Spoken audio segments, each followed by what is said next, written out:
Hello there and welcome back to another video. So today, as you can read in the title, we're going to be talking about the best advice and tips for new grad nurses.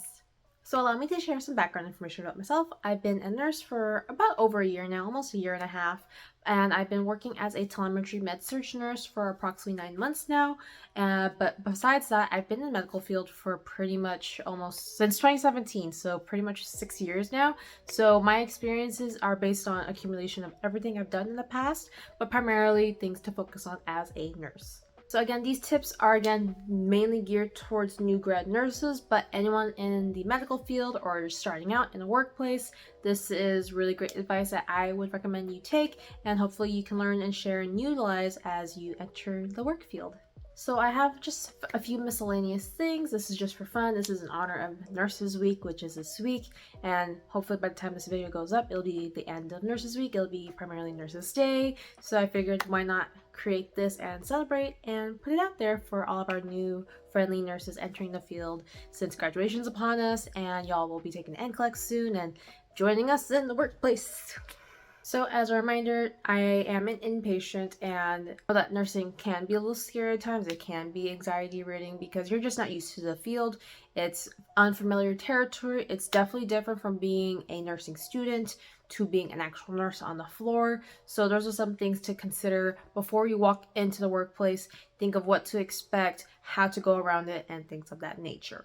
In my time as a nurse on the floor, I have trained and precepted numerous nursing students as well as new trainees onto our nursing units as well. So I do believe that the advice I've provided has helped a lot of students. A lot of students have come up to me very personally, have told me that what I've told them, what I've guided them through in terms of not just nursing but in life, that the advice I provided has been very helpful and impacted their ability to see life in nursing as well. One thing about me is that I don't sugarcoat things. I tell it as it is. I keep it as real as possible, because there's no point in saying, oh, nursing is so great, it's wonderful, because 100% of the time sometimes it's not. Sometimes there are days where it's really crappy, some days it's really great.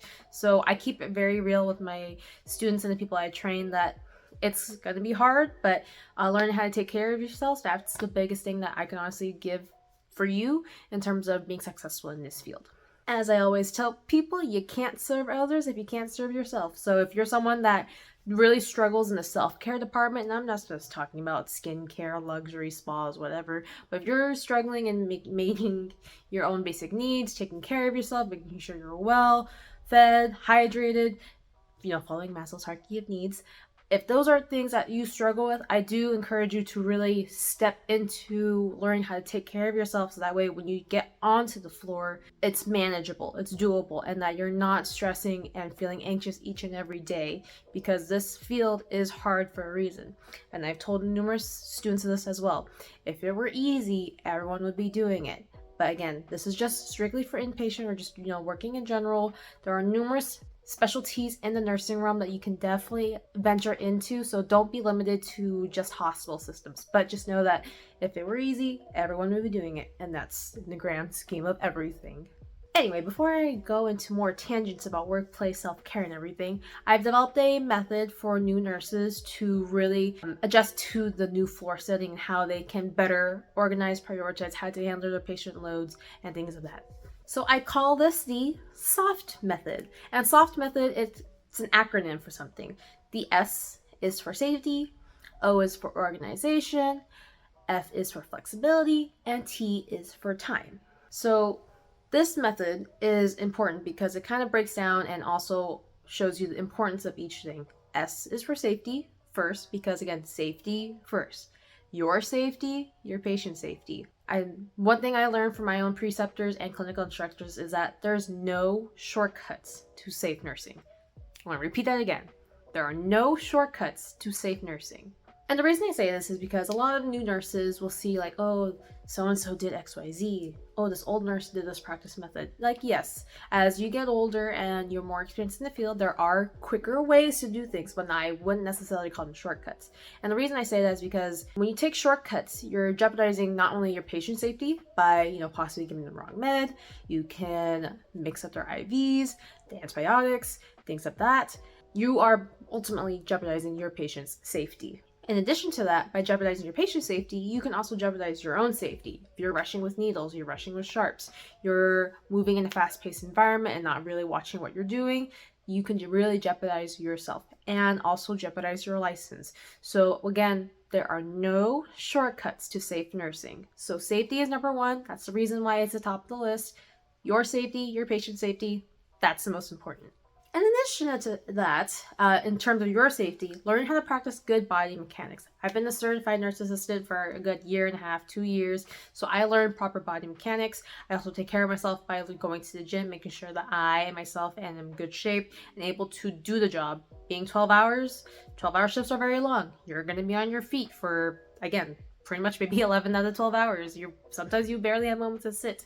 So learning how to take care of yourself, your body, you are monitoring your safety, and then ultimately that will help with your patient safety. Next, we're going to go into O. O means organization. So as a new nurse, it's going to feel like a strange new world. You're not going to know exactly what's going to happen. You're not going to know what to do, etc., etc., etc. And that's okay. The most important thing in terms of organization is remembering your prioritization.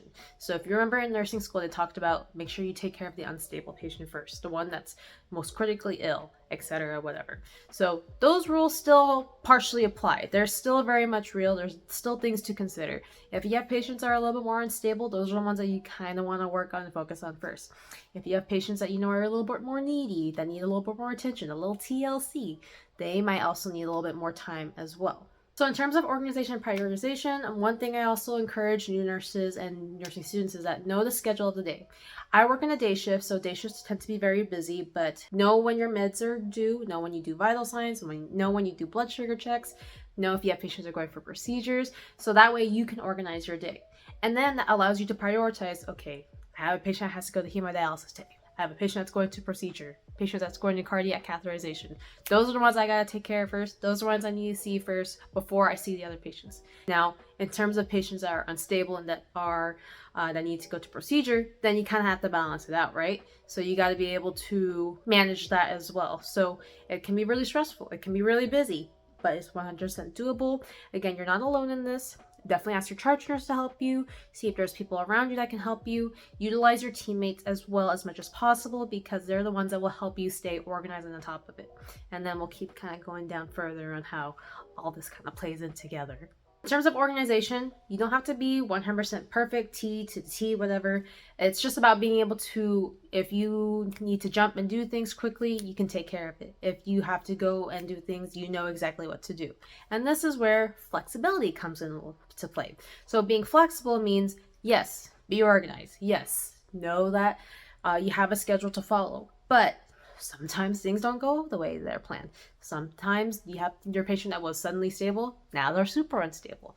It definitely does happen. It happened to me a few times already. So those are some things to be very mindful of.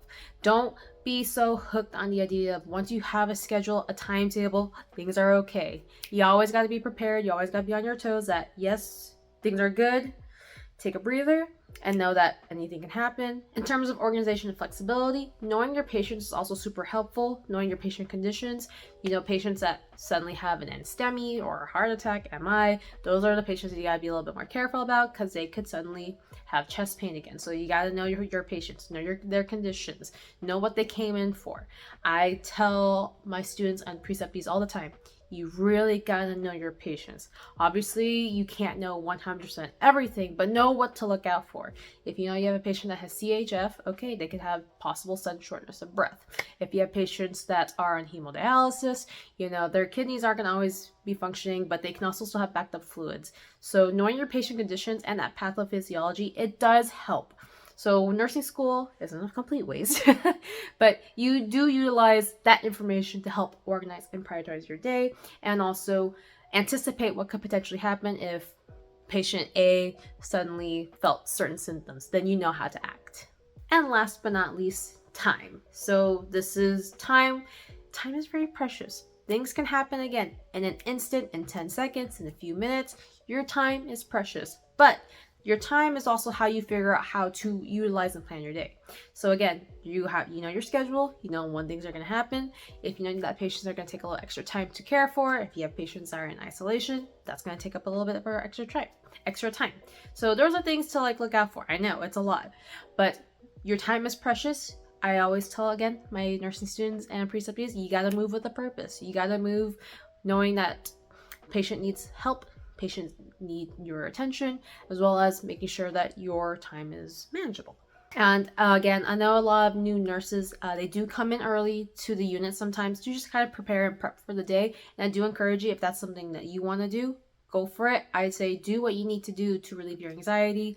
But again, don't expect that whatever patient assignments that you had when you initially came in 10, 15 minutes early might be the same. Things can change, assignments can change. So always, again, be flexible that things can happen and change at any moment of the shift, beginning of the shift, end of the shift, literally any day. Now for many of you now you're wondering, Sienna, how the heck do you manage this and still do okay? Well, partially because I've been in the medical field for a very long time. So I, as a CNA, as a medical assistant, I've seen patient cases and day schedules go wonky. They go crazy. Patients take a lot of extra time. I've learned to manage through all of my time as a nurse now because of my experiences as a CNA, as a medical assistant, so that I know how to prioritize and organize my day, and it's really helped me in terms of being a nurse. So I do encourage you, if you're in nursing school right now or planning to go into nursing school, I do want you to be a CNA first, because being a CNA really shows you how to work with patients, how to maneuver patients. There are a lot of new nurses that go straight from nursing school into the nursing field that don't know how to maneuver their patients, and it can be very hard and very frustrating. And if you have family members that are watching you, sometimes it can get a little nerve-wracking. You don't want to do things wrong. So I do encourage anyone that's watching this video for new tips and things like that, do get some experience. Any type of experience, it does help. And yes, I can't say that because I've been in the medical field for a long time. But again, not just medical field. I do have a lot of transferable skills in other fields. I do have a lot of strong administrative background, as well as being able to manage teams. So I know how to work with people. I know how to speak. I know the whole customer service, fun stuff. So I do have, again, experience not just in the medical field, but other fields that have allowed me to be a better nurse and to be, as good of a nurse as possible. But aside from that, some miscellaneous tips that I do want to provide for you. Know your contract. I know no one likes to read anything. Reading that fine print, it's annoying as hell. Read it. You got to know what's in your contract, what's good, what's your management, your hospital system, or even your protocols are in, within your scope of practice. In the past, even from prior jobs, I have looked and read through that fine print, and it is super important. Now, I'm not saying you gotta read it from 100% page 1 to whatever, 2000, but you gotta know what's important. You gotta know what it means to be an employee at will, what it means to be in a nurse residency. You gotta be contracted there for at least 12 to 24 months. What does that entail? What does it mean if you leave early? Do you have to pay a fee? Do you have to give up some type of contract or money, whichever it may be? What other legalities are involved in terms of your contract? Make sure you read it, because it's super important. Again, you're signing your life away, and ultimately you can put your license in jeopardy if you're not aware of what the contracts say. And if things get a little hectic, you can always talk to your union reps or your management about it, but do look at those little teeny tiny prints. And another miscellaneous tip, do watch your body mechanics. I know I had mentioned it earlier, but do know your body mechanics. There are a lot of stories of nurses who hurt their backs because of certain lifting methods, pushing the bed incorrectly, not taking care of how they, maneuver their body. Again, you have one body, okay? You gotta take care of it. You might be in your young 20s now, and early 30s, what have you, but that stuff will catch up to you faster than you realize. So practice good body mechanics, know how to maneuver, use your legs more than your arms and back, things like that. And also exercise, because that does help a little bit too. This is also a miscellaneous tip. Don't just focus on nursing. I know, I said it, but I do mean this, because as much as nursing is very important as part of our lives, it's something that we've been focusing on for so many years, you gotta do things outside of nursing, like me. I'm into K-pop. But I'm also into other things, right? I love to travel. I like to explore new places, try new foods, cook. I like to exercise, read. I like to take care of my dogs. Lots of hobbies, lots of things. And it's important to do things that are outside of your career, because when you solely identify yourself as just a nurse, someone who's been in the field, it can really get at you, because then you can overthink, you can put your worth on this nursing title, and then when things aren't going your way 100% of the time, it can really get to you. And those are things that I tell a lot of my new nursing students and preceptees as well. Again, this is me just keeping it real. If nursing is your life, if nursing is something you want to do, by all means, go for it. You do you. But in reality is that we go into nursing to help other people. Yes, that's true. But sometimes when we get so caught up in it, it can really affect us. It can really affect our mental health. It can really take a toll on us, as well as cause us to maybe rethink our careers, because sometimes, nursing isn't 100% great. You're going to have patients and families that really don't like you. Some people, you have doctors that are going to yell at you, and you're just going to think, oh my God, my worth and how I value myself, it's attached to this title, and it can really get to you. So really, again, be a nurse, do your thing, and then do things outside of nursing that make you feel you. And I mean it. Like 100% I mean it. And then last miscellaneous tip. Chart like your license depends on it, because it actually will depend on it. So if you can't chart at that exact same moment, I don't know how other hospitals do it. Every charting system is going to be a little different, but timestamp your charting as if you did it at that time. Like if you communicate with the doctor about patient's condition and you spoke to them, but they didn't put any orders, put that stuff down, girl, boys, females, non-binaries, males, everything. Because as they say, if we didn't chart it, it didn't happen. Now, again, in terms of patient care and charting, I know charting it's a piece of poo, but it does matter. But at the end of the day, charting is not going to matter if your patient's dead. So make sure that your patient's good, make sure they're well taken care of, making sure they're okay before you get into your charting. But do the charting, at least, by the end of your shift, making sure that gets it done, because it does matter. And if you can't do it right away, what I'll do is I'll write notes and timestamps of when I spoke to the doctor, and that way when it comes to charting, because sometimes it does get busy, then I'll put it down and I talk to Dr. Y at 12:49 about patient being unstable. Because again, for majority of y'all watching, if y'all went to I'm pretty sure y'all went to college, at least some type of nursing school that's at a higher university level, collegiate level, you gotta know how to write. Use your degree. Use your critical thinking skills. Use your assessment skills. Use your writing skills. Every possible skill that you've possibly learned up until now, utilize it. Don't overthink it. Truly don't overthink it. And really absorb the experience and learn from it, and find something that you enjoy. And if inpatient isn't for you, which is totally okay, you are more than welcome to explore different realms of nursing, as I have. I had 3 jobs prior to becoming a med-surg tele nurse, and right now med-surg tele is my thing. I enjoy it. But I hope that sums up pretty much a gist of best advice and tips for new nurses, as well as just new people entering the workplace in general, especially in the medical field. I hope you enjoyed. I hope you gained and learned something.